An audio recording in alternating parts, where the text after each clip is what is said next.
Sa ilalim ng bubong ng mga sinaunang bahay sa silangang Europa, may isang nilalang na kinatatakutan, ang Kikimora.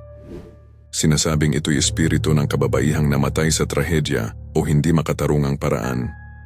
Ayon sa alamat, ang Kikimora ay pumapasok sa mga tahanan sa gabi, nagtatago sa likod ng mga dingding o sa ilalim ng sahig.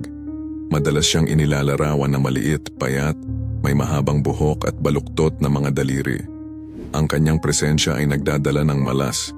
Kadalasang gumugulo siya ng mga gamit, nagpaparamdam ng malamig na hangin o nagpapalakas ng tunog ng sahig sa gabi. Sinasabi ng matatanda na kapag magulo ang bahay, laganap ang alikabok o biglang may sumisigaw na hangin, nandoon ang Kikimora.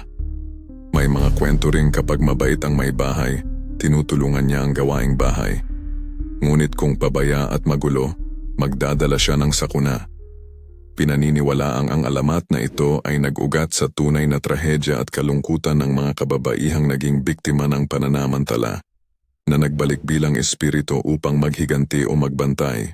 Hanggang ngayon, nananatili siyang paalala ng karimlan sa bawat tahanan.